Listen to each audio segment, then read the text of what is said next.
Ça y est, on y arrive. Et là, c'est vrai, c'est le dernier épisode de la saison 6.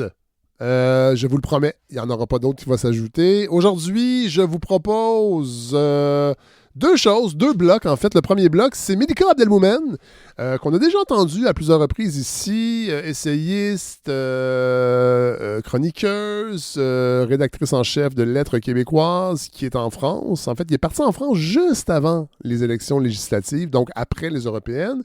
Et elle a fait plusieurs apparitions sur Facebook, puis on a fini par s'écrire pour se dire, ce serait le fun que tu témoignes de ce que tu as entendu, ce que tu as vu. Vraiment d'une façon impressionniste. On ne va pas décortiquer les résultats, on ne va pas faire d'analyse politique, mais avec sa sensibilité à elle, elle a beaucoup écrit sur le racisme, entre autres avec son livre sur James Baldwin. Elle était venue nous en parler ici.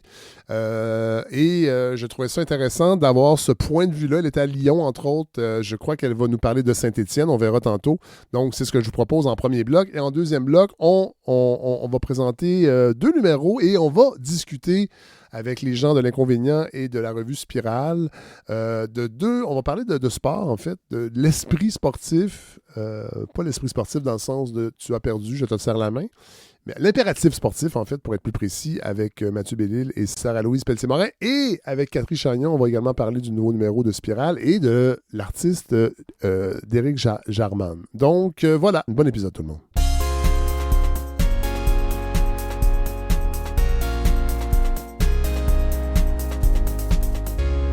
Bon, alors on va se transporter immédiatement en France avec notre amie Melika Abdelmoumen. Ça fait longtemps qu'on vous a pas entendu à balado. C'est vrai.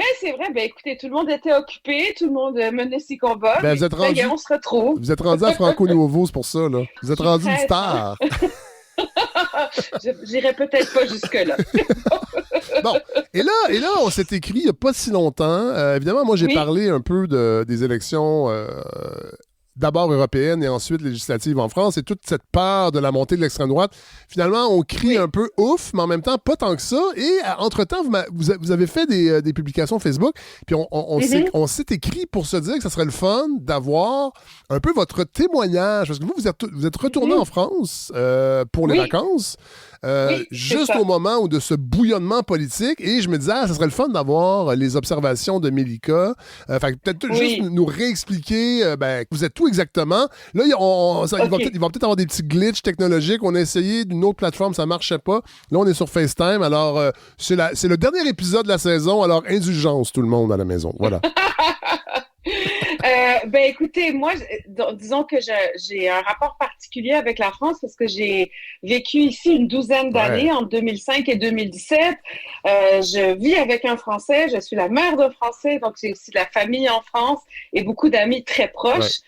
Donc, depuis que je suis rentrée au Québec en 2017, je reviens chaque été, passer plusieurs semaines. Et est-ce que j'apporte mon travail avec moi. Oui, c'est ça, parce qu'on rappelle, vous êtes, pour ceux qui n'écoutaient pas les saisons il y a 3-4 ans, là, parce qu'on vous entendait plus souvent dans la balado, vous êtes éditrice, vous êtes essayiste, vous êtes autrice, vous êtes chroniqueuse. Oui, surtout rédactrice en chef de Lettres québécoises. Voilà. Donc ça, c'est mon emploi principal, si on peut dire. Donc c'est un emploi que je peux transporter avec moi. Donc c'est ce que je fais l'été en général. Je viens entre un mois et un mois et demi ici. Donc là, en ce moment, je suis dans la Haute-Loire chez mes beaux-parents, près de Firminy, près de Saint-Étienne, dans ce coin-là.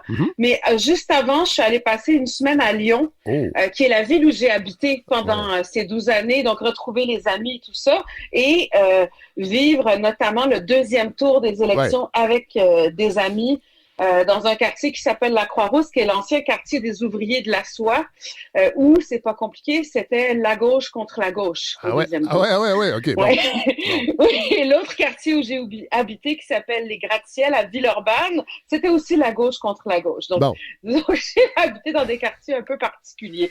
Et l'ambiance, là? Lyon, ce qui est particulier, c'est que, en gros, c'est une ville où il y a énormément de bastions d'extrême gauche, mais il y a aussi des groupuscules l'extrême droite, comme le GUD, qui font du trouble parfois le soir. Des parades. Et donc, c'est sûr qu'une des inquiétudes, donc l'amie Delphine, avec qui j'ai passé la soirée du deuxième tour, m'a raconté qu'il y a quelque temps, elle était dans les pentes de la Croix-Rousse, donc, parce que la Croix-Rousse, c'est une petite colline, on appelle la colline qui travaille, et donc il y a les pentes où il y a des habitations, des bars, tout ça, puis il y a le plateau au-dessus. Ouais. Et donc, elle était sur une terrasse dans les pentes avec des amis, et il y a un groupe de 50 gars cagoulés qui sont passés le bras levé en criant « On est chez nous », donc qui n'ont pas tapé qui que ce soit, mais tu sais, c'était de la grosse intimidation. Ah, évidemment, c'est pas très rassurant.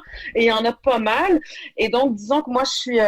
mon chum et mon fils sont restés ici avec mes beaux-parents. Moi, j'étais seule à Lyon avec mon ami. Et c'est sûr qu'on avait la petite inquiétude après les résultats. Il a fallu que je promette que j'allais pas aller traîner là où il risquait d'y avoir des manifestations. Ouais. Évidemment, si l'extrême droite passait, ce qui était un peu ce qu'on craignait, ce qui semblait le plus probable, qu'elle était première avec le groupe de Macron en deuxième série, la gauche en deuxième série, on s'était dit, si c'est l'extrême droite qui passe, ça va être les gens d'extrême gauche, puis ils vont pouvoir crier dans la rue, puis il y aura peut-être une ou deux vitrines de cassées par certains plus énervés que d'autres. Mais si c'est la gauche qui passe, comme ça a été le cas, qu'est-ce que les gens d'extrême droite vont faire? Bref, il y avait tous ces calculs et toutes ces questions-là qui se posaient. Et puis, surtout, moi, j'étais là la semaine entre les deux tours. Là. Là, évidemment, il y a eu toutes sortes de choses qui se sont passées. Il y a eu... après le premier tour, donc après les européennes, quand on a annoncé les législatives anticipées, je vais y arriver, il y a eu ce truc extraordinaire qu'on n'espérait plus en France, c'est-à-dire que tous les partis de gauche qui se réunissent en urgence et qui réussissent à, du jour au lendemain, créer ce Front populaire ensemble et puis à faire front. Puis il y avait, je sais pas si vous avez vu ou si les auditeurs et auditrices ont vu, mais ils ont même créé des affiches extraordinaires. Ah, vraiment? Oui, j'en ai parlé. Je les ai partagées sur la page Facebook. Et ce qui était beau, Mélika, c'était que c'était un appel à tous. C'est pas juste, on va engager des graphismes, on va faire une campagne, un branding. C'était vraiment un appel à tous. Ils en ont reçu, je pense, plus de 700. C'est ça. C'était les citoyens. Il y avait un gabarit que les citoyens devaient suivre avec quelques instructions. Puis donc, il y en avait une où c'était plein de cœurs avec marqué « On s'engueulera après ». Donc, il y a une espèce de mouvement extraordinaire de résistance et de passer par-dessus ces différences et tout ça qu'on attendait pas mal tous. En tout cas, moi, toutes les années où j'ai vécu ici, là, et après, et qu'on n'attendait plus, en fait. On espérait, mais qu'on n'attendait plus. Donc ça a déjà été une chose majeure. Et ensuite, il y a eu... au deuxième tour, à l'annonce du deuxième tour, les désistements républicains. Donc ça, c'était un truc assez fabuleux aussi. Bon, évidemment, il y en a qui ont refusé de le faire et qui ont un peu fait le jeu de l'extrême droite à ce moment-là. Mais ce qu'on sait, j'ai vérifié avant qu'on se parle les chiffres, du côté du Nouveau Front populaire, il y a eu 210 désistements au profit de la personne de droite républicaine, disons, qui était là. En fait, on se désistait pour donner une chance à un candidat autre que le RN. Exactement. C'est qu'on se retrouvait avec ce qu'on appelle des triangulaires, donc où il y avait 3 candidats au deuxième tour. Et mettons qu'il y avait le RN, la droite classique ou le centre et la gauche. Celui qui était le plus mal placé, donc le troisième, était appelé à se désister pour que celui qui était deuxième ait toutes les chances de l'emporter contre le Rassemblement national. Et donc, du côté du Front populaire, du nouveau Front populaire, il y a eu 210 désistements. Mais par contre, du côté de la droite et du centre, il y en a eu 77. Bon, il y en a quand même eu 77, mais bon. Mais bon. Et voilà. Et donc, on va pas tirer de conclusions psychologiques très, très poussées, mais disons que avoir le cœur sur la main, visiblement, le cœur est à gauche. OK, je vais dire ça comme ça. Mais vous savez que ça a été le titre de la une, je pense, de Libération. Je crois que c'est dans Libération, entre les deux tours, il y a eu une où c'était ça, le cœur est à gauche, la France aussi, ou un truc comme ça.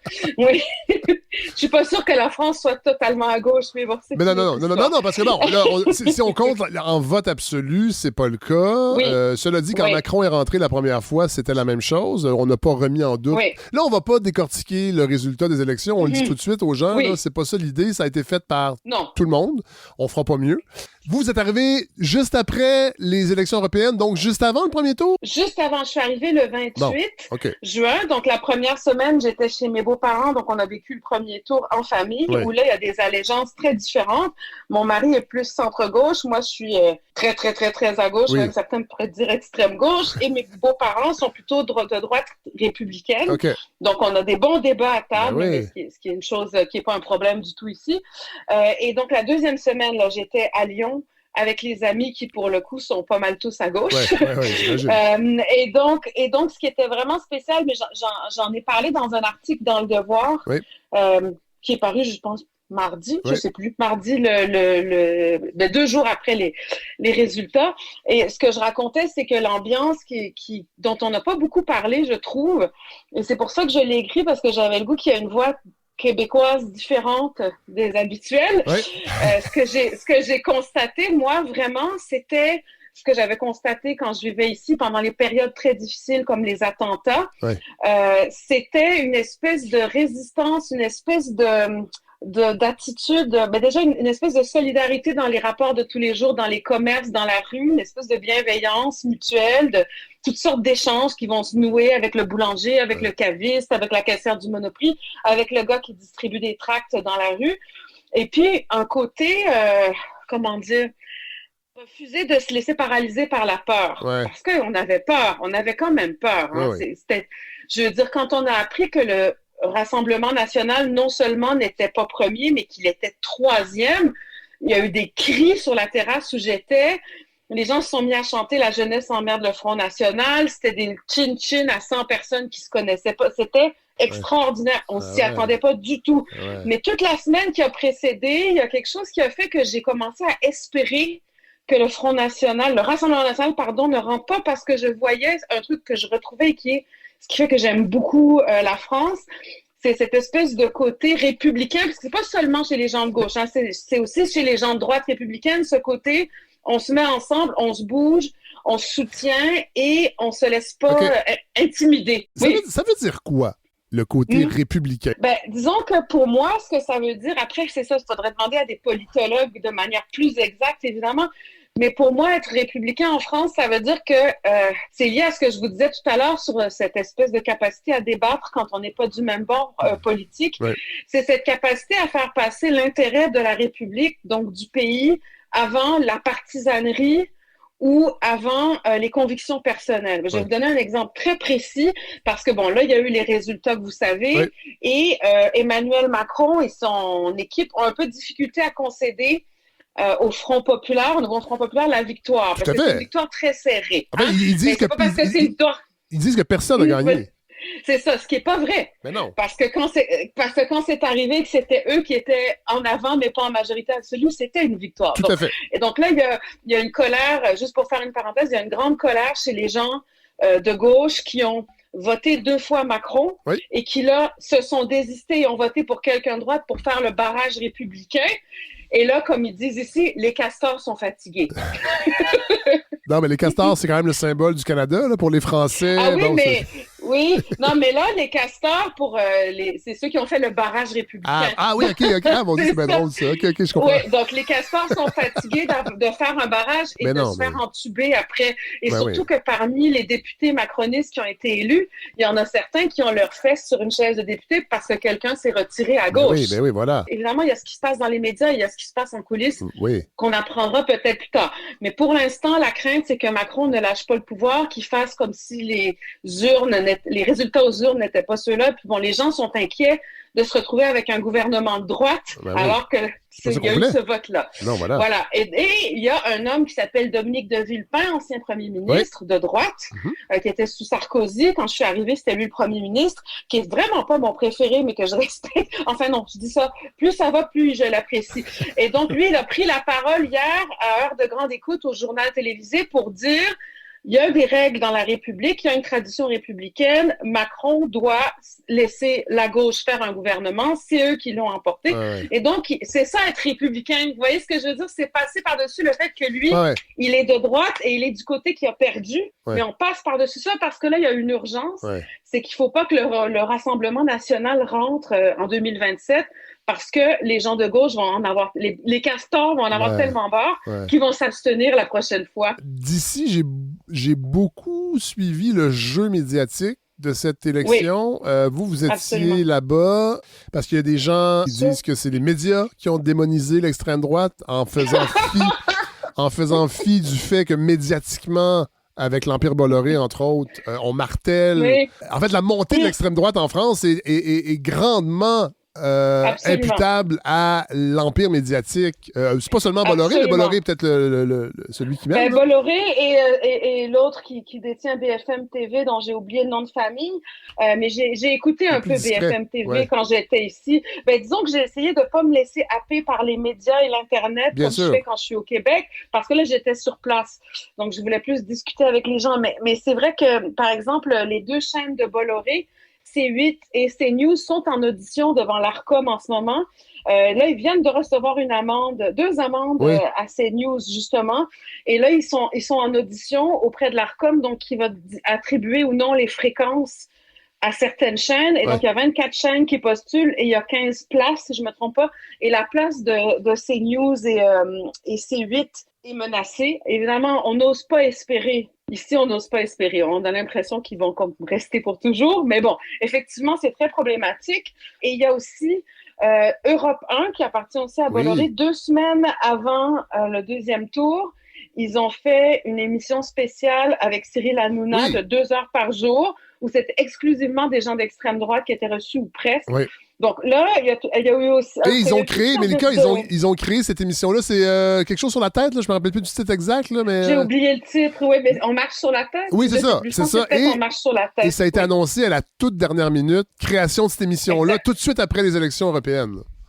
Exactement. Et donc, il y a tous ces problèmes-là qui vont être étudiés, sur lesquels l'ARCOM va se pencher parce qu'il y a eu toutes sortes de plaintes. Puis là, il y a ces auditions. C8, c'est la semaine dernière et CNews, c'est lundi. Et donc, le problème, c'est que, d'une certaine manière, le mal est fait. Vous voyez ce que je veux dire? Donc, c'est ça qui est terrible. Et ça fait longtemps que le mal se fait. Donc, je sais pas où ça va aller. C'est sûr que c'est une grande inquiétude pour beaucoup de gens, puis pas seulement des gens de gauche, là. Parce que c'est vraiment devenu...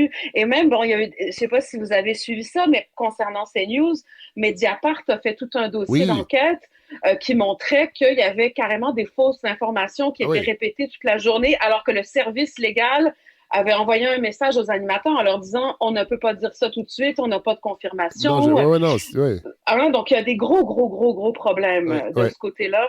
Et c'est sûr que c'est enrageant. Moi, ce qui m'a fait du bien, en fait, d'être sur place, c'est que j'arrêtais d'être enragée et indignée en voyant ça, puis que là, j'étais avec des gens, des gens que je connais qui sont à gauche comme moi, des gens que je connais qui sont à droite, et puis des gens que je connais pas, que je croisais dans la rue.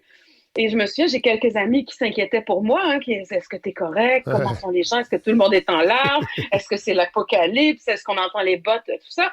Mais en fait, tout le monde, en guillemets, allait bien. Moi, les gens que je croisais, la vie continuait, d'une part. Et puis, il y a cette espèce de combativité que moi, j'avais vue au moment des attentats que j'ai en 2015. C'est ça, une espèce de combativité, puis on se laisse pas abattre, et puis une manière d'avoir des liens les uns avec les autres, même les inconnus, dans les moments graves, les moments où on a peur, que j'aime particulièrement. Et puis, c'est pour ça que j'ai eu envie d'écrire là-dessus dans Le Devoir, parce que je me disais, déjà, il faudrait comme une voix qui soit pas une voix de droite ultime, extrême, mais une voix, je sais pas, l'extrême droite n'existe pas, selon les personnes concernées, mais bon, vous voyez ce que je veux dire? Oui, tout à fait. On les nommera pas, là, mais... Je me disais, il faudrait une autre voix il faudrait une autre voix qui vient d'une autre opinion, en tout cas d'un autre camp politique. Déjà, ça serait bien qu'il y ait une diversité, mais aussi une voix comme pour un peu pour dire aux gens, mais on se calme, la télé et l'Internet, ça peut nous apprendre toutes sortes de choses, ça peut nous mener à découvrir des articles super intéressants dans des médias qu'on n'aurait pas lus autrement, mais c'est pas un reflet fidèle de ce qui se passe. C'est quand même intéressant parce que dans le fond, ça prouve, là, je veux pas non plus qu'on soit naïf, parce que oui, c'est une victoire de la gauche, mais ça reste une courte victoire. Absolument. Mais absolument. l'électorat n'est pas... Et les sondages se sont trompés aussi en passant. Ouais. Ben, j'étais avec une amie la veille, puis des amies, dont une qui me disait qu'en général, en France, les sondages avant les élections sont très, très, très justes. Ouais. Apparemment, il y a beaucoup, beaucoup de moyens qui sont mis là-dedans. Ouais. C'est très sérieux et c'est rare qu'il y ait des erreurs aussi, flagrantes. En même temps, c'est une erreur dont on se réjouit. Oui. Après, c'est ça. Ce qui est compliqué, c'est comment la France... Disons que là, il y a eu ce qui s'est passé le dimanche soir qui... Même si c'est compliqué, c'est devenu compliqué dès le lendemain parce qu'une fois que ça s'est arrivé, il faut trouver une manière de gouverner le pays. Oui. Il reste que symboliquement, c'est super important ce qui s'est passé. Et je le disais à mes amis, il y a eu ce qui s'est passé en Angleterre, la France juste après. Puis moi, je le vois bien sur les réseaux sociaux, l'espoir que ça redonne à plein de gens dans plein de pays, que symboliquement, ça ait eu lieu. Oui. Donc, même si ça devient compliqué après, puis même s'il faut lutter, il reste qu'il y a eu ça qui a eu lieu. Ouais. C'est ça. Ah non, parce que là, c'est bête parce que j'espérais, avant de vous parler, qu'il y a eu l'annonce d'un premier ministre ou d'un gouvernement, mais d'après ce que j'ai compris, les dernières choses que j'ai lues, il y a des noms qui commencent à circuler qui font consensus chez les communistes et même le groupe Ensemble, donc le centre. Et donc, moi, ce dont j'ai l'impression...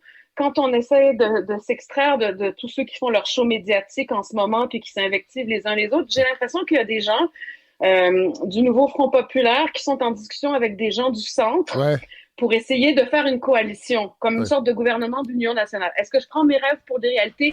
On le sait pas, l'avenir le dira, mais j'avais un peu rêvé de ce qui s'est passé dimanche puis c'est arrivé. Donc, je suis pas toujours totalement juste une pelleteuse de nuages. On a reçu l'historien des médias Alexis Lévrier il y a quelques semaines, juste après les législatives. Lui semblait démontrer, en tout cas c'est un peu sa thèse, que Emmanuel Macron a toujours eu des sympathies pour des gens à l'extrême droite. Et là, sur les réseaux sociaux, parce que moi, je suis pas en France, on sent aussi, puis je pense encore Mediapart ou un autre média qui a dévoilé que la veille du premier ou du deuxième tour, il y a eu des rencontres plus qu'officielles entre la garde rapprochée d'Emmanuel Macron et des gens de l'extrême droite du Rassemblement national. Est-ce que vous qui êtes là-bas, c'est quelque chose qui est aussi très présent ou on a l'impression que c'est un peu des jeux médiatiques et que les gens sont pas prêts à dire ça? Que, dans le fond, l'espèce de mollesse à reconnaître les résultats, c'est pour faire le jeu du Rassemblement national chez Emmanuel Macron. Il y a toutes sortes d'hypothèses. Effectivement, là, il y a un truc qui est sorti, je ne sais pas, ça semble pas être le même que celui auquel vous faites référence, mais de dîner entre Édouard Philippe, l'ancien premier ministre, et Marine Le Pen, organisé par un proche de Macron, mais ça, c'était après les présidentielles ou dans le temps des présidentielles. Voilà. Donc ça, c'est sorti hier ou avant-hier, et puis ça fait effectivement scandale. Disons que là, ce que moi, je sens dans les discussions, dans les lectures, mais aussi dans les discussions, c'est que là, il y a à la fois l'hypothèse que Macron s'arrange pour tout faire exploser pour être la seule alternative à l'extrême droite en 2027, y compris le fait de gouverner avec eux pour montrer à quel point ils sont nuls parce qu'ils sont pas prêts, puis qu'après ça sera lui le sauveur de tout. Il y a des gens qui pensent qu'il sait pas du tout ce qu'il fait, qu'il n'est guidé que par ses instincts narcissiques de bébé gâté fâché. Peut-être que c'est tout ça en même temps, mais ce qui est certain, là, vous voyez aujourd'hui, après avoir refusé de reconnaître la victoire du nouveau Front populaire et puis même avoir fait une espèce de lettre. Il aime ça écrire des lettres aux Français. Ça fait mourir de rire. Je trouve que c'est comme un amant abusif qui essaie de revenir puis de se justifier. Oh non, mais ça n'a aucun sens. Vous comprendrez que j'ai un peu de difficulté avec notre président. Et donc là, aujourd'hui, il s'est exprimé pour dire que son camp avait eu un comportement honteux après la victoire de dimanche et puis que c'était un spectacle pitoyable, alors que le spectacle pitoyable, c'est lui, en tout cas, en fait. Donc, vous voyez, c'est quelqu'un qui souffle le chaud et le froid. Il a toujours été très mauvais en communication. J'ai souvenir de quand il venait d'être nommé ministre de l'Économie, il est allé visiter une usine, le Jabi, et il avait parlé aux ouvrières en leur disant « Moi, je suis pour votre émancipation, je vais vous payer des cours de français et des cours de conduite. » Et puis là, il y avait une ouvrière qui lui avait répondu un truc comme « Écoute, Coco, ma voiture est dans le parking et je sais très bien parler français, merci. » En fait, c'était un peu fait Mais vous voyez, c'est toujours un peu des trucs de déconnectés à la Marie-Antoinette, un peu. Donc, je sais pas dans quelle mesure ça reste de la maladresse ou c'est de la folie. Mais en tout cas, ce qui est certain, c'est que moi, dans ma tête, hier soir, il y a quelque chose qui s'est passé quand Dominique de Villepin, qui est un ancien premier ministre et qui est très respecté même par les gens de gauche, a pris la parole pour dire, là, ça suffit. Je sais pas si Macron va l'écouter, j'ai aucune idée, mais je me suis dit, OK, là, on n'est pas... Parce qu'on se disait, est-ce qu'il y a des gens de droite qui vont rendre justice au fait que parmi les gens qui les ont élus, il y a des gens de gauche qui, encore une fois, ont fait barrage. Comme les gens de gauche ont reconnu quand les gens de droite se désistaient, il y avait des gens qui envoyaient des messages pour dire merci. Donc, il y avait comme un truc qui s'était construit, comme je disais, de républicains. Puis là, la victoire a lieu et tout à coup, c'est pas une victoire. En tout cas, donc c'est tendu. Je dirais que c'est tendu. Évidemment, moi, je vais faire mes courses, je vais au marché. Là, je suis à la campagne, c'est différent de Lyon, mais mes amis Lyon ne m'ont pas écrit pour me dire que c'était tendu, dangereux et que tout ça. Là, je pense que c'est comme c'était la semaine dernière. Mais là, les gens attendent. Et ce qui pend au nez, en fait, ce qui pourrait arriver, c'est si ça se débloque pas et si Macron persiste ou si, par exemple, il colle un gouvernement de droite et ne tient pas compte des résultats des élections, là, ça va être grève générale. On bloque les Olympiques et les Jeux Olympiques et tout ça. Il y a déjà un appel à la grève vendredi, le 18, parce que Macron a dit qu'il se donnait jusqu'au 18 pour nommer un gouvernement. Donc, c'est ça. Donc, mais évidemment, entre ce qu'on entend dans les médias, ce qu'on lit, qui sont souvent des conjectures, ou des... Là, ce que moi j'observe, parce que je suis un peu les comptes, les réseaux sociaux de certains, de François Ruffin, Marine Tondelier, tout ça. Et moi, ce dont j'ai l'impression, c'est qu'il y a des gens qui sont en train de discuter pour créer une sorte de front républicain, un gouvernement d'union, si on veut. Mais on croise les doigts. Ça serait vraiment bien. Mais ce qui est compliqué, on en parlait avec mon chum hier, c'est que tous les gens du nouveau Front populaire, il faut qu'ils trouvent un équilibre entre ne pas trahir leurs électeurs et réussir à se faire une place au gouvernement en n'ayant pas la majorité. Alors, c'est ça, là. Donc, comment ils vont faire pour trouver l'équilibre entre le compromis républicain et le respect de leurs électeurs. Ça, c'est pas simple. Mais quand je termine avec ça, parce que vous allez revenir un jour au Québec. Je reviens au mois d'août. Je suis juste ici pour l'été. Voilà. Quelle leçon Québec solidaire pourrait tirer de ce qui s'est passé avec la gauche en France? Parce qu'ici, on a Québec solidaire qui a décidé de jouer le jeu de nous, on va être élus, alors on va mettre de côté. Il y a quand même, j'imagine, il y a des notes à prendre pour Québec solidaire par rapport à ce qui s'est passé en France. Ben, c'est difficile à dire. J'essaie de trouver les bons mots. Moi, c'est sûr que ce que j'observe ici, c'est que ce qui a marché, donc, c'était l'union de toutes les gauches et de ne pas faire semblant de ne pas être de gauche. D'assumer qu'on était de gauche. Bon, déjà. Donc, ça. Déjà, c'est un vent de fraîcheur, ça. C'est ça, mais ça peut marcher. Vous voyez ce que je veux dire? De ne pas faire la danse du ventre pour les soi-disant électeurs de droite, puis d'être de gauche, et que par exemple, dans une situation comme celle-ci, il y en a des gens de droite qui ont voté pour la gauche parce qu'il y avait un truc à construire, puis à affronter, et un truc surtout à affronter. Donc, moi, ça fait longtemps que je le pense. Ça, c'est encore mon côté qu'on pourrait dire pelleteuse de nuages, selon certains. Mais si tu veux une gauche forte, arrête de faire semblant d'être de droite. Mais je dis pas que c'est ce que Québec solidaire fait, hein. Mais c'est donc s'il fallait et surtout ce côté donc vraiment assumer et affirmer ses convictions. Puis ce côté, je sais pas, est-ce qu'on pourrait créer quelque chose de républicain au Québec où les personnes qui ont des désaccords sur l'angle politique ou la manière d'apporter les solutions sont un peu d'accord sur les principes et sur les dangers. Si on pouvait s'unir pour aller contre cette espèce de montée identitaire nauséabonde qui en plus dit qu'elle va s'inspirer de la France. Si on veut s'inspirer de la France, qu'on s'inspire de tout ce qui est magnifique et puissant ici au lieu de s'inspirer du pire. Quand je dis à mes amis français que le Québec dit ça en ce moment en parlant du côté identitaire fermé et de la laïcité fermée, comme on l'appelle. Ils sont désespérés. Mais c'est vrai que c'est pas d'amis d'extrême droite, donc peut-être qu'ils seraient contents, mais j'en ai pas d'amis d'extrême droite. Je suis désolée. Non, moi non plus, je pense pas en avoir. Mon ouverture ne va pas jusque-là. Bon, merci, Médica, Abdelmoumen. Ça me fait tellement plaisir. Ça fait longtemps qu'on vous avait pas entendu. Là, malheureusement, c'est la dernière de la saison. Il va falloir se reprendre à la saison 7. Quand vous voulez. Parfait. Quand vous voulez. Je serai à Montréal, donc ça va être plus facile. Ça va être moins compliqué au niveau technique. Voilà. Merci vraiment pour ces impressions. Merci, Fred. Au revoir. Merci à vous.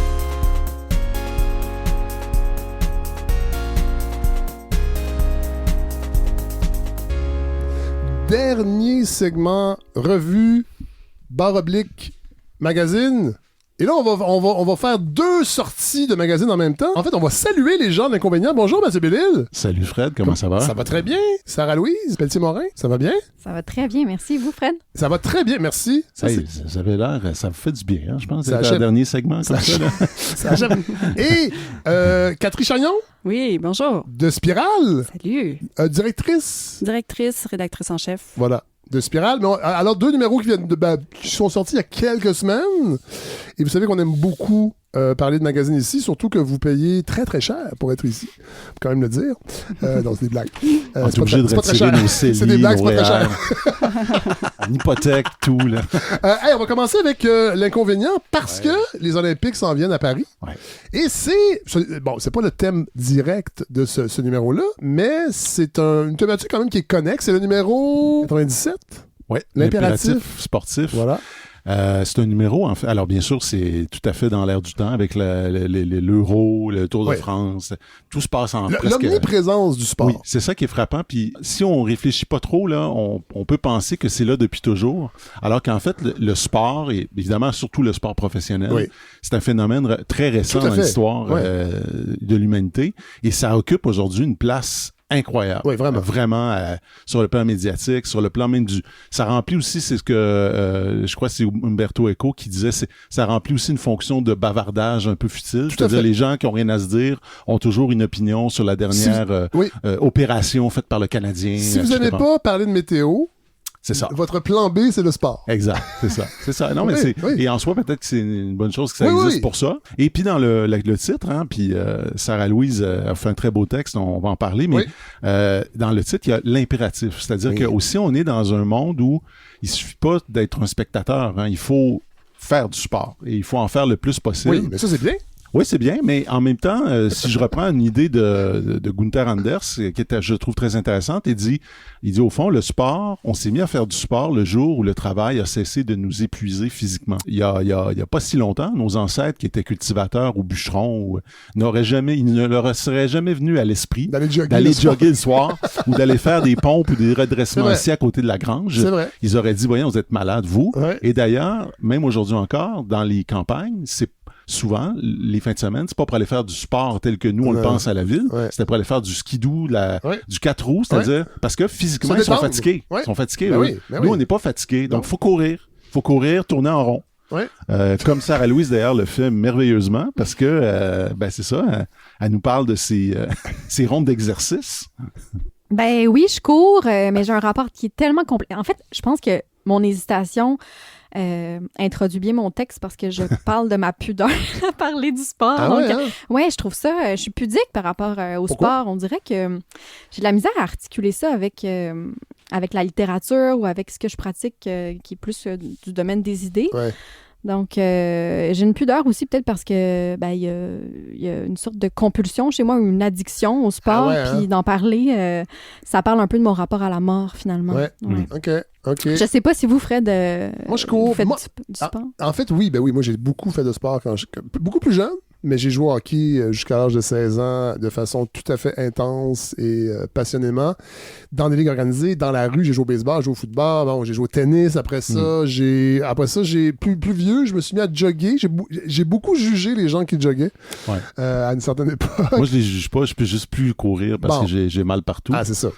Quand j'ai arrêté de fumer, en 2012, j'ai commencé à courir et j'ai beaucoup aimé ça.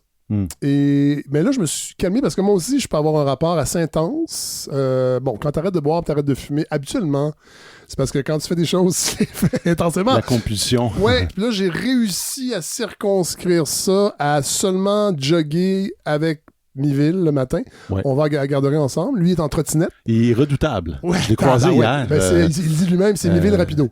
Ah ben c'est ça. C'est ça qu'il dit. Parce que j'ai dit salut Miville, j'étais à vélo, puis 2 secondes après, il était déjà rendu quasiment au bord de la rue. Oui, c'est ça. Et je reviens en jogging, ça me fait un 4,2 km, 4 fois semaine à peu près. Mais ça s'arrête là. Est-ce que vous joguez ou vous courez? Parce que c'est le sujet...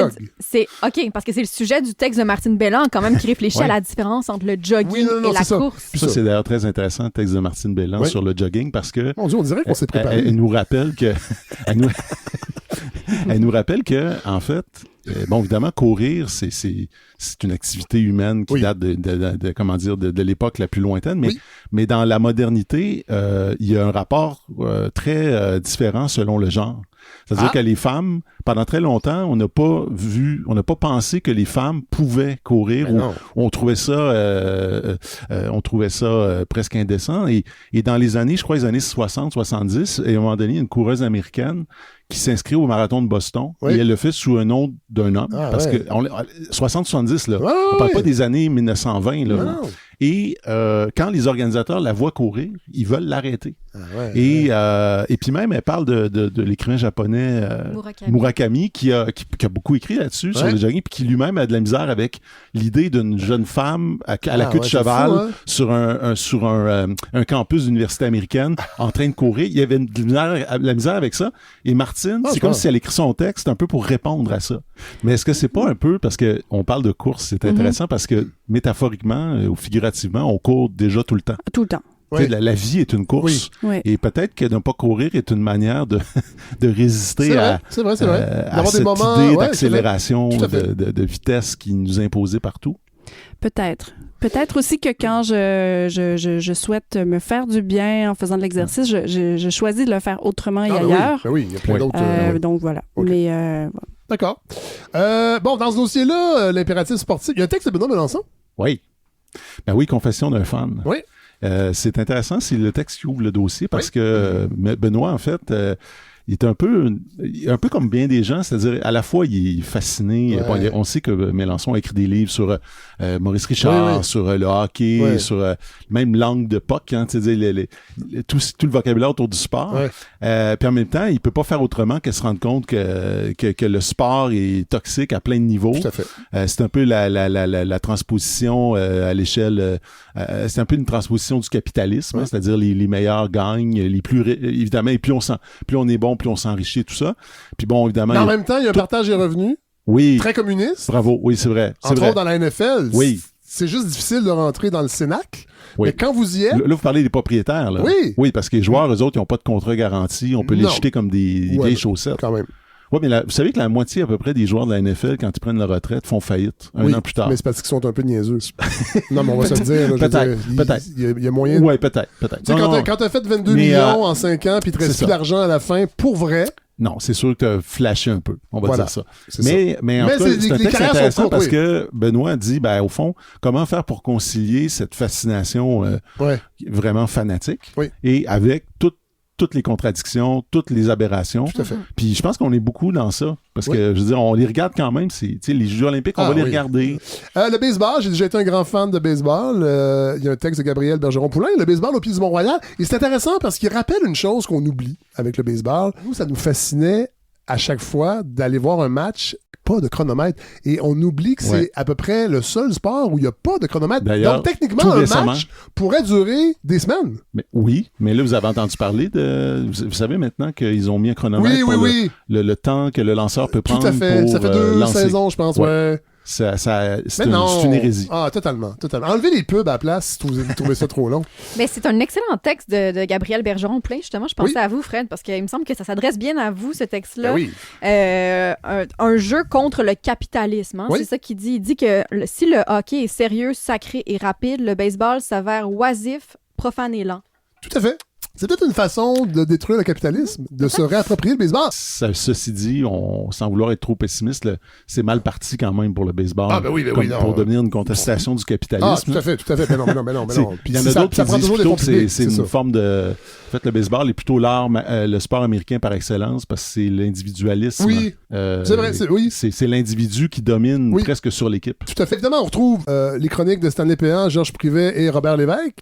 Ouais. Sinon, Sarah-Louise, peut-être dernier mot? Je pense qu'on l'a nommé, là, l'élément qui réconcilie les textes, c'est la contradiction ou notre amour du sport et en même temps notre désamour ou notre gêne, notre honte, notre pudeur, confession d'un fan qui quand même explique qu'il n'y a pas vraiment de rationalité à être un fan. Pourtant, on adore le sport. En même temps, ça peut être bien, justement. Mais oui. Absolument. Pas de rationalité. Puis, tu sais, quand il y a eu l'éclipse, pour revenir à cette éclipse, on a souvent comparé ça au sport, c'est-à-dire qu'on était tous rassemblés autour d'une même chose et qu'il y a juste le sport presque qui peut faire ça aujourd'hui. C'est quand même, ça soulève... Au moins, l'éclipse était gratuite. L'éclipse était gratuite. C'est vrai. Gros numéro. Football. Oui, un gros numéro. Peut-être qu'on peut parler aussi de ton édito un petit peu, une petite phrase. Oui, de la guerre à la paix. Au fond, d'où vient le sport? Ça vient de la guerre. C'est vrai. Ça vient du découpage en séquences plus ou moins autonome de la guerre. C'est pas pour rien que dans le sport, le vocabulaire militaire est si présent. Tout à fait. La défense, l'attaque, le repli, percer les lignes. Une longue passe, une bombe. C'est ça, c'est tout ça. Et en fait, la question que je me pose, c'est est-ce qu'au fond, l'essor dans nos sociétés du sport, et notamment du sport professionnel, c'est pas le passage d'une forme de guerre à une autre, ou d'une forme de guerre à une forme de paix qui est au fond une guerre un peu larvée. Oui. C'est-à-dire pourquoi on fait autant de sport? Pourquoi on court autant? Parce qu'au fond, on est quand même dans une logique où il faut tous se maintenir à jour sur le plan physique, littéralement. C'est-à-dire, tu sais, il y a une guerre. Oui, en même temps, oui. En même temps, transmettre nos gènes. Oui, puis c'est aussi agréable d'être en santé. Non, pas du tout. Plus que pas être en santé. C'est mieux de boire, de fumer. C'est ça. Oui. Avoir su, j'aurais continué tout ça. C'est ça. Mais on serait peut-être pas ici pour en parler. Merci, les amis. Le numéro 97 est disponible, bien sûr, dans toutes les librairies indépendantes. Et il faut s'abonner. On le répète toujours, c'est un enjeu important. Oui, c'est sûr, surtout dans un contexte, et Catherine va sûrement nous le confirmer, où les divers conseils qui subventionnent sont aux prises avec des coupures, avec des restrictions. Oui. C'est pas une période facile pour les artisans, puis je pense qu'on pourrait parler du théâtre et puis de plein d'autres arts, la danse et tout. Alors, merci Fred. Vous allez sur le site de l'Inconvénient et vous pouvez vous abonner et acheter sinon les copies papier dans les librairies indépendantes. Merci.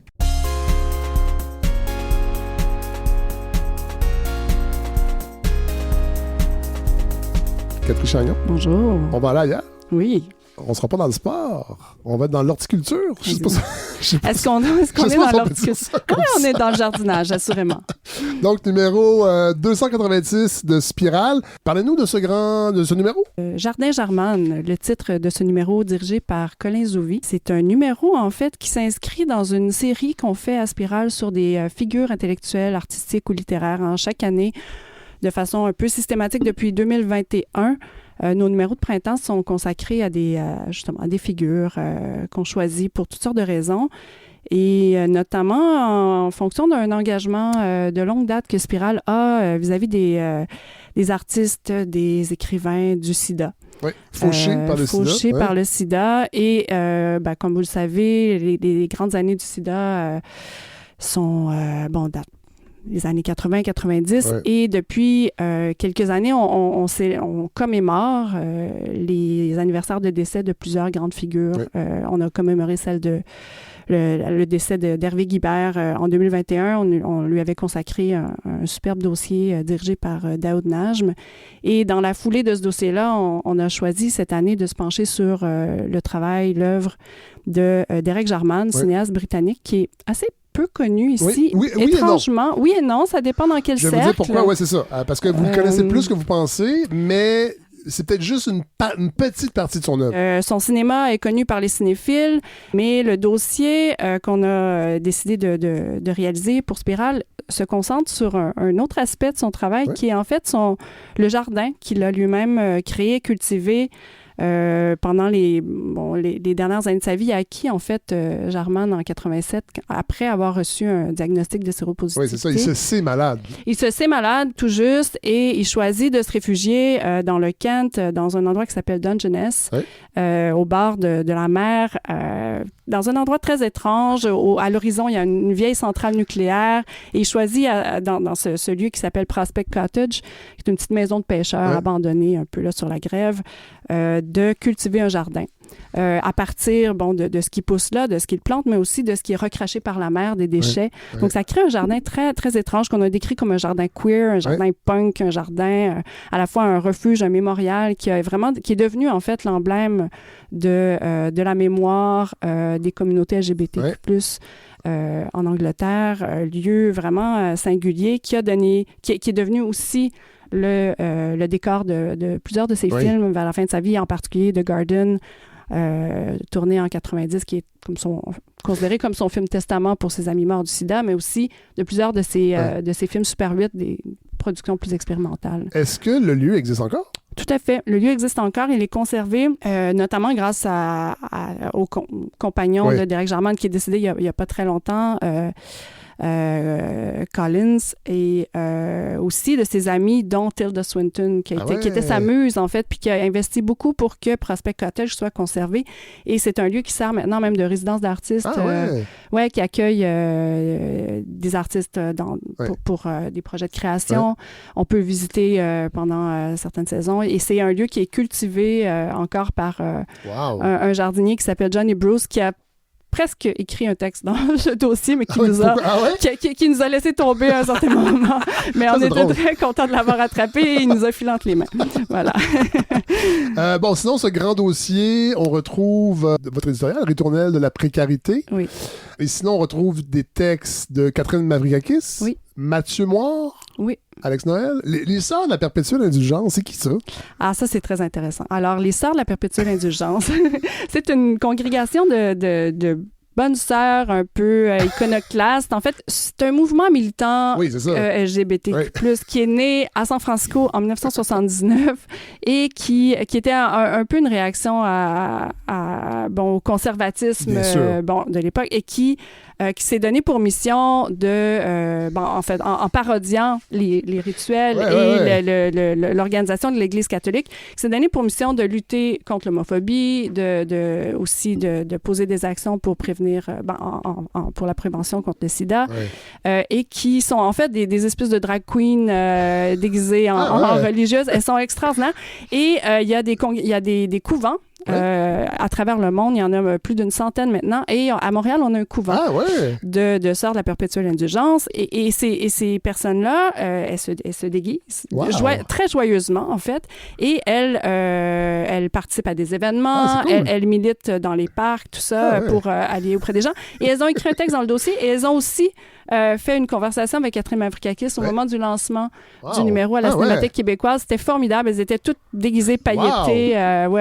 Et elles ont écrit dans le dossier un texte sur la canonisation de Derek Jarman en 91 dans son jardin par les Sœurs de Londres. En fait, en réaction aux années du gouvernement Thatcher qui avait vraiment été très, très répressif vis-à-vis des personnes homosexuelles, elles ont voulu, si on veut, sortir de l'ombre, en fait, donner une grande visibilité aux communautés touchées, et elles ont choisi donc de canoniser par une sorte de cérémonie manifeste l'une des seules figures, ou l'une des rares figures ouvertement homosexuelle et séropositive en Angleterre à l'époque, qui était Derek Jarman, qui militait lui-même de façon très, très active pour les droits LGBT. Et donc, il y a toute une série de photographies dont on a reproduit certaines images dans le dossier qui a un peu immortalisé cette cérémonie pendant laquelle donc Derek Jarman a été canonisé par les Sœurs dans son jardin. C'est fantastique. Je suis en train de montrer, c'est très punk, en fait. Vraiment. Puis cette image-là de sœur en Doc Martin qui court dans le jardin, on l'a presque utilisé en couverture du numéro d'ailleurs pour être bien honnête. Le numéro est vraiment magnifique. Hein? C'est qui a fait la couverture? La couverture, en fait, c'est une image tirée d'un film qui s'appelle The Angelic Conversation, qui est un film Super 8 de Jarman qui date, je crois, de 76 ou de 78.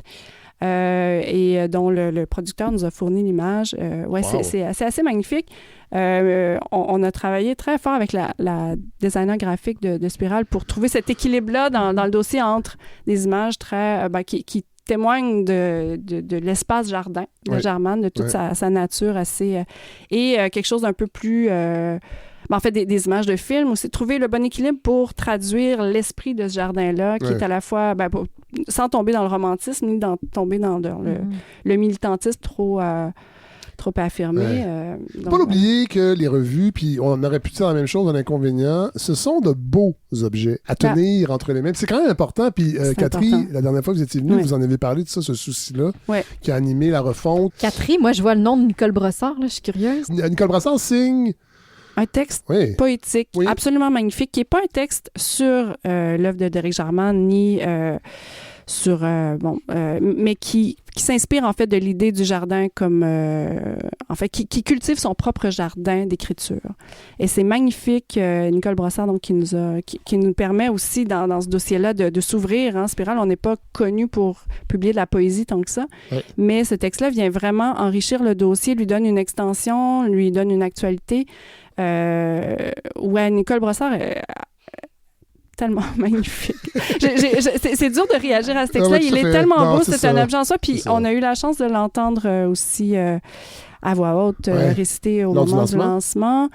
Donc, c'est un beau cadeau qu'elle nous a fait en nous permettant de réfléchir justement la figurabilité du jardin comme espace de pensée, comme espace d'écriture, comme espace de réflexion pour une poète telle que cette grande écrivaine. Ouais. Voilà. Sinon, il y a la section hors dossier. Toujours. Bien garnie. Toujours bien garnie. Oui, tout à fait. C'est toujours à peu près la moitié. Oui. Donc, recension et critique d'œuvres d'Hervé Bouchard, Sophie Calle. Sophie Calle, artiste française. Oui, voilà. Francis Budéry. Entre autres, son essai sur Althusser, ce tueur de femmes. Ce tueur de femmes. Oui, littéralement. Et il réfléchit, en fait, c'est une recension de l'essai de Francis Budéry sur pourquoi on cite encore, là je résume vulgairement, pourquoi on cite encore Althusser qui a tué sa conjointe. Exactement, mais aussi pourquoi ce réflexe de psychopathologisation des féminicides et l'auteur de la recension réfléchit à la manière dont Francis Dupuy-Derry essaie de sortir de cette logique-là, mais comment, en fait, en inscrivant le féminicide d'Althusser dans des enjeux plus sociétaux, sociaux, mais il le coupe d'une compréhension aussi par la psychologie, la psychanalyse. Sinon, il y a des recensions de Pierre Popovic. Oui, Mathieu? Non, c'est juste que j'essaie de penser, est-ce qu'il y a une façon même dont peut-être l'œuvre d'Althusser contiendrait quelque chose qui pourrait nous expliquer. Parce que la question de la séparation de l'auteur et de son œuvre, c'est une question très compliquée et difficile. Tout à fait. Il y a mais des fois, c'est que il y a une cohérence qu'on qu'on découvre quand on se met à y repenser. Mm-hmm. C'est un peu comme... Moi, je reste un fan quand même des films de Woody Allen, parce qu'il en a fait des tellement bons. Oui. Mais à un moment donné, quand il y a une séquence dans Manhattan où à la fin, il parle... son personnage, mais qui est joué par à une fille d'à peu près 13 ans. Là. C'est Marilyn Hemingway qui joue sa conjointe. Oui, mais qui a l'air d'avoir 14 ans. Là. Oui, puis c'est elle qui veut rester avec lui, et lui veut... Elle a 15 ans, je pense, dans le film. Pardon. Nuance. Non, mais il l'a pas tué, par exemple. Non. Si vous voulez aller dans la nuance... Non, mais ce que je voulais dire, c'est que des fois, c'est que tu vois qu'il y a des pulsions ou des affects qui sont déjà dans l'œuvre. Ah, ben oui, tout à fait. Ça rend pas l'œuvre sans coupable. Là, non. C'est juste c'était ça ma question.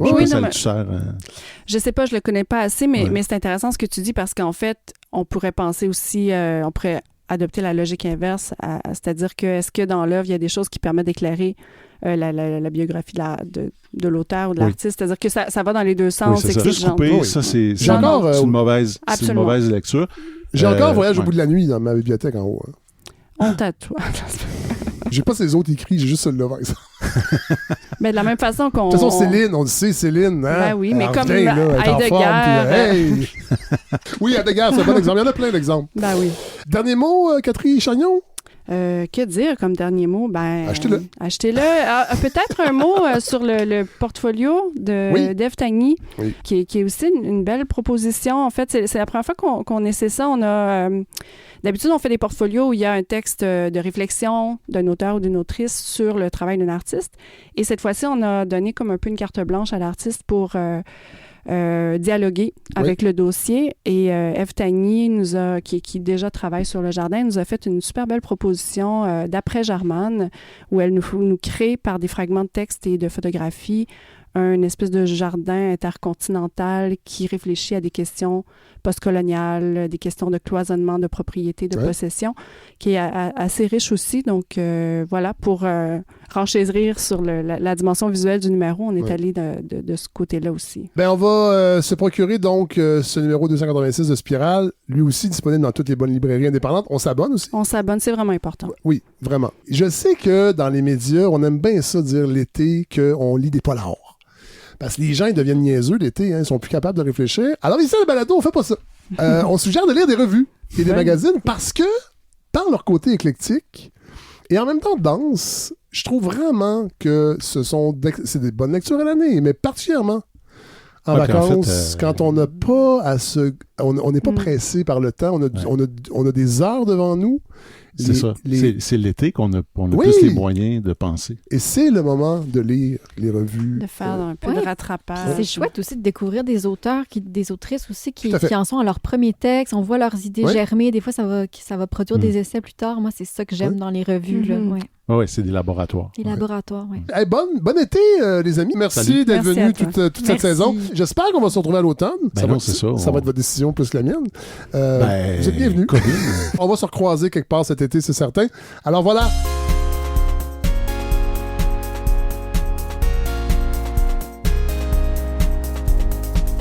Alors voilà ce qui conclut, ce 41e épisode et la saison 6 de la balado. Là, c'est vraiment la dernière de la saison. J'en ferai pas d'autres. Je vous le promets, je m'en vais en vacances. Merci à tous ceux qui ont participé à la saison 6, qui sont venus au micro, que ce soit des invités ponctuels, les chroniqueurs, les chroniqueuses, Hélène, Mathieu, Maxime, Godefroy, Coralie, Philippe. J'en oublie certainement. Merci d'être là. Il y en a qui sont là depuis le début, il y en a qui se sont ajoutés en chemin. Il y en a d'autres qui vont s'ajouter l'année prochaine. Je vous le dis tout de suite. J'ai des pourparlers. C'est très secret. Non, c'est pas secret, mais il va y avoir un ajout de nouvelles voix à la balado, de tous les âges aussi, je l'espère, parce que je trouve ça important aussi qu'on ne souffre pas d'agisme ici à la balado. C'est peut-être parce que j'ai eu 53 ans la semaine dernière. Mais voilà, de toute façon, c'est moi qui décide. C'est mon projet. Mais ce projet-là ne se fait pas tout seul. Je veux remercier tous les auditeurs et les auditrices qui sont encore au rendez-vous. Évidemment, ça fluctue d'une saison à l'autre. La pandémie aussi, il y a eu une espèce de pic. Ça a redescendu, mais vous êtes encore à peu près entre 5 et 6 000 par épisode. Des fois un peu moins, des fois un peu plus. Mais vous êtes là, vous êtes au rendez-vous. Et vous me croisez dans la rue, vous me parlez du projet. Ça me fait toujours plaisir. Partout au Québec aussi. Pas que je me dis que les gens qui sont loin de Montréal ne sont pas capables de s'intéresser à ce contenu-là. C'est que je suis toujours étonné à chaque fois que la balado sorte de Montréal et aille dans tous les coins du Québec, petites et grandes villes. Alors, et d'ailleurs, je veux remercier Communauto parce que c'est grâce à eux que je peux me promener. Ils sont fidèles, ils sont toujours là, ils ne me demandent rien, à part de parler d'eux de temps en temps. Alors, n'hésitez pas à vendre vos 6 voitures pour vous prendre un abonnement chez Communauto. Mais merci parce que c'est vraiment grâce à eux que je peux me promener et pour enregistrer les épisodes et pour les préparer. Des fois, je m'en vais dans des coins reculés pour avoir la paix, pour être loin de la ville et c'est toujours grâce à Communauto que je peux m'y rendre. Parfois, dans des endroits où il n'y a à peu près pas de route. Mais voilà. Alors, merci aux donateurs, aux donatrices qui rendent ce projet possible. Vous êtes là depuis le début. Il y en a qui se sont ajoutés cette saison. Donc, merci à cette communauté. Je vais essayer de penser à quelque chose pour vous remercier encore mieux. Peut-être des places pour la soirée dansante l'an prochain. Je ne sais pas trop, là, mais en même temps, à chaque fois, vous me dites « Ah non, nous, on veut juste des bons épisodes. Donne-nous du bon contenu. On veut pas de cadeaux puis de gogos. Alors, mais quand même, je pense que ça pourrait être le fun de vous remercier, surtout ceux qui sont là depuis le début. lors des 6 saisons. Vous avez remarqué, cette année, il y a eu des partenariats avec des chaires de recherche qui se sont ajoutés. Là, j'avoue que je suis en train de préparer la prochaine saison, puis la réponse est vraiment bonne, à un point tel que je me demande si ce ne serait pas une bonne idée de créer un nouveau podcast. J'en avais déjà parlé, d'ailleurs, plus tôt avec Coralie Laperrière, que je salue. J'ai-tu salué tantôt? J'espère que oui, dans l'équipe des chroniqueurs et des chroniqueuses. Qu'on allait créer peut-être un autre projet, mais là, je brasse encore la grande soupe des idées, puis je me demande si, dans le fond, je ne vais pas créer un podcast pour la mobilisation des connaissances, puis que la balado de Fred Savard va servir à en faire la promotion avec certains extraits et vous enjoindre d'aller vous abonner à ce nouveau podcast. En tout cas, je vais avoir une séance de brainstorm avec quelques personnes pour y réfléchir, mais j'avoue qu'aujourd'hui, là, au moment où on se parle, c'est ça que j'ai en tête. Et peut-être pour revenir à l'esprit du début de la balado de Fred Savard, donc être un peu plus collé sur l'actualité, puis avoir aussi plus de chroniques, parce que dans le fond, quand je fais des partenariats, évidemment, je suis content parce que c'est une nouvelle corde à l'arc de la balado. On parle de recherche universitaire, mais je réserve ces épisodes-là aux chaires de recherche. Fait que pendant ce temps-là, on n'entend pas des chroniqueurs, on entend peut-être moins d'essayistes. Alors, je suis en train de jongler avec cet équilibre-là. Je l'ai fait cette saison-ci, mais là, vu que la réponse est très bonne pour la prochaine saison, ben, il va y avoir... En fait, si je bouge pas, il va y avoir juste plus d'épisodes consacrés aux chaires de recherche. Fait que je me demande s'il n'y aurait pas un besoin de créer un canal juste pour ça. Alors, voilà, c'est ce qui va m'occuper après les quelques jours de vacances que je vais prendre, mais j'y réfléchis. Alors, vous allez évidemment vous tenir informé avec l'infolette. N'hésitez pas à vous abonner si vous ne l'êtes pas encore. L'infolette générale sur le fredsavard.com et aussi sur les soirées dansantes. Il va y avoir une infolette dédiée aussi à juste annoncer les dates qui s'en viennent. Ça va être le 7 septembre au Lion d'Or. Je vous le dis tout de suite. Ça va devenir des soirées pratiquement mensuelles. Là, on est en train de finaliser quelques dates, mais je peux vous dire que déjà septembre, octobre, novembre, le premier samedi de ces 3 mois d'automne, il y aura une soirée dansante au Lion d'Or à Montréal. Et ça sera possible d'acheter des billets très bientôt. Pour le 7 septembre, je pense que c'est déjà en ligne si vous allez sur le site du Lion d'Or. Mais octobre, novembre, là, je ne suis pas sûr. Peut-être que ça l'est, là, mais de toute façon, c'est l'été. Alors, je ne vais pas achaler les gens pour vous qui viennent danser à l'automne. On va profiter de l'été, déjà que ça passe vite. Alors voilà, tout ça pour dire que le grand brainstorm se poursuit, puis je vous remercie d'être là, puis de le nourrir, ce brainstorm-là, avec vos commentaires et avec vos messages. On va se quitter en musique. Voilà. Je rebondis sur le segment tantôt qu'on a fait avec Catherine Chagnon de Spiral, parce que quand j'ai préparé le dossier avec Derek Jarman, je me suis rendu compte que je le connaissais sans le connaître parce qu'il a réalisé beaucoup de vidéoclips, entre autres ceux du groupe The Smith.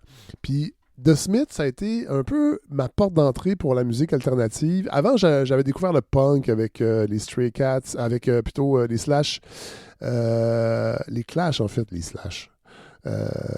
Les Clash avec les Sex Pistols, mais la musique alternative, c'est par ma sœur, en fait, ma grande sœur, qui en écoutait plus que moi.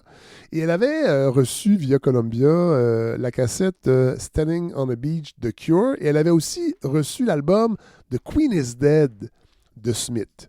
Puis, The Smith, je trouvais ça vraiment niché comme musique indépendante quand j'étais au début du secondaire. J'étais comme, ah là là, c'est vraiment bizarre ça. Mais en même temps, ça m'attirait. Et il y avait donc la chanson titre de Queen is Dead sur cet album-là. Et c'est Derek Jarman qui a fait le vidéoclip qui m'avait marqué à l'époque. Alors, c'est avec cette chanson-là qu'on va se quitter. Parce que la reine est morte, effectivement. Je dirais pas vive la reine, mais je dirais vive l'été, vive les vacances et vive la saison 7 qui s'en vient de la balado. J'espère que je vous retrouverai au bout de l'été pour de nouveaux épisodes. Voilà. Bon été, tout le monde.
a crave to appear on the front of the Daily Mail, the rest in your mother's bridal veil.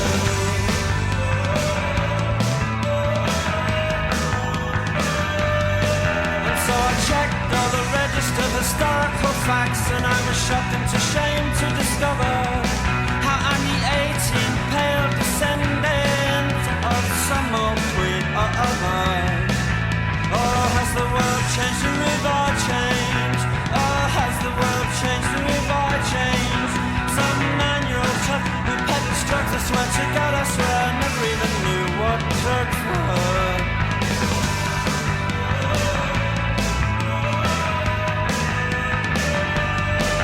So I broke into the palace with a sponge and a rusty spanner.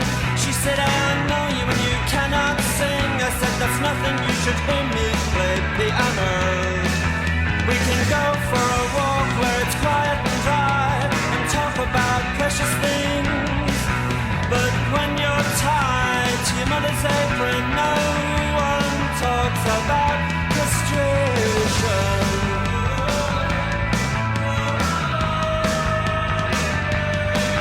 We can go for a walk where it's quiet and dry and talk about precious things like love and law and poverty. We can go for a walk where it's quiet and dry and talk about precious things. But the rain that flattens my hair,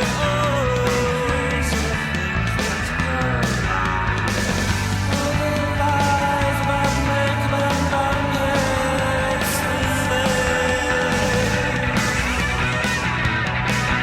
That's the pub who saps your body, and the church who'll snatch your money. The queen is dead, boys, and it's so lonely on a limb.